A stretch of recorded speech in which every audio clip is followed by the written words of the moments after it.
Hey everybody, this is another video about another crappy phone that I cobbled together again. So this is a Samsung Galaxy S4. I got it for $5 off Facebook. Someone was getting rid of a whole bunch of their old phones and I bought it. The charging port, the little board that's in here, this little board, it was damaged and the phone wouldn't turn on, and you could try to wiggle it, and occasionally it would start to go, but you had to hold it in a very certain in a very particular way. So I was using my Alcatel 1B and I was getting a little bit frustrated with that phone. I'll cover that in another video. Um, but it was getting annoying, so I bought the board. It was $17 on Amazon, put it in, and it worked. I did need to replace the battery. This being is a 10-year-old phone made in 2013. So yeah, the battery needs to be replaced, but it's actually in really good physical shape. It just isn't really full charge anymore. So ended up buying a case for it. It's kind of hard to find a case, but once I actually found one, it was on Amazon. I use it. It's not bad. It is just clear plastic that someone painted blue, so all the I don't think this phone will pick up the fading on the case and all the spots. But yeah, this is just actually in pretty good condition. I'm ripping the back right off. Here's my my Chinese battery I bought. Second battery I bought, I had to return the first one because they lied about the capacity. Phone's got a micro SD card slot and it's got a SIM. I had to have a SIM adapter. And it's got a headphone jack, which I really like. So it works pretty good. I really don't have a ton of complaints about this phone. Some of the little things I will talk about later. It is running Lineage OS. As you can see, it is indeed a Galaxy S4. It takes forever to turn on, but that's kind of expected. It's got a nice little warning about the, I don't know if you'll be able to see that, about the bootloader being unlocked, which was a necessary evil to get a Lineage OS on this. And it's going to take about 2 or 3 minutes to finish the boot up cycle. So now we're all booted up. It's running Lineage OS. I had a big calendar widget here. I removed it because I had some information and want to make public. But yeah, Lineage OS. It's actually really not that bad on this phone. You would expect that it would be a little bit laggy because this phone only has 2 gigabytes of RAM and 16 gigabytes of storage. But yeah, it's SGH i337M, which is the phone that's distributed out by carriers here in Canada. So yeah, this was a phone originally from TELUS, which I tried to unlock after I installed Lineage OS, put my SIM card in, and then it didn't work and I needed a pin, and I tried to unlock it. I had to go reflash stock Android on this, contact TELUS, tell them I'm not a customer, I bought this phone, I need an unlock code. They gave me an unlock code. I had to put the code in, and then I had to go and reinstall everything all over again. So that was kind of a pain in the rear, but I got it working. But you can see here it's running Android 11, and it's running Lineage OS. You can see right there. Yeah.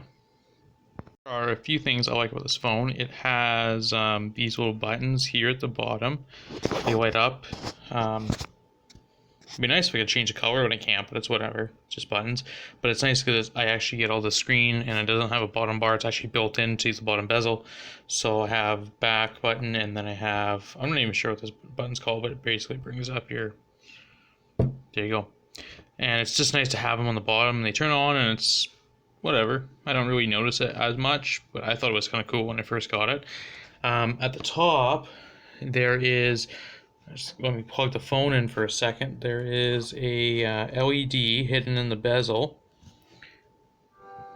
and the fun part about that is it tells me if I get text messages, the phone battery is low, if it's charging, and I can change the colors in the Lineage OS settings. So that's definitely a fun thing.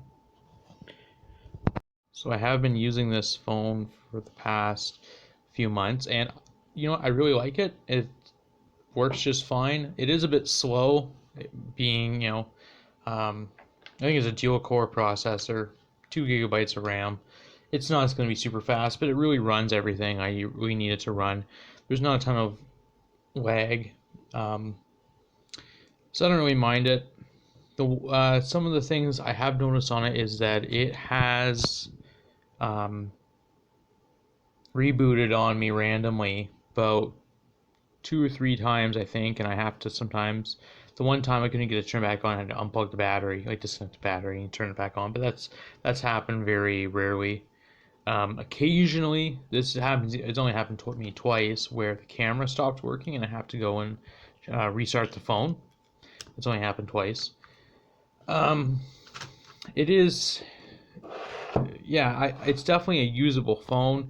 If you're expecting a ton, you're going to be very disappointed. But for me, expecting that the phone works decently, I really don't have a ton of problems. The back is pretty slippery. It's plastic, so you're probably going to want to get a case because this is going to slip out of your hands pretty easily, especially if you have wet hands or sweaty or greasy or whatever. Um, the one really nice thing I like about this phone over the old Alcatel 1B that I was using is the camera is actually really sharp. Um, I really don't have very many, like, I used to have a hard time taking photos with the 1B because the camera was just so bad. Um, but this camera, it focuses, it works nicely. I really don't have, like, it takes good photos for me anyway. I don't really, like, I could, like, my old phone couldn't pick out this writing, you wouldn't be able to read it.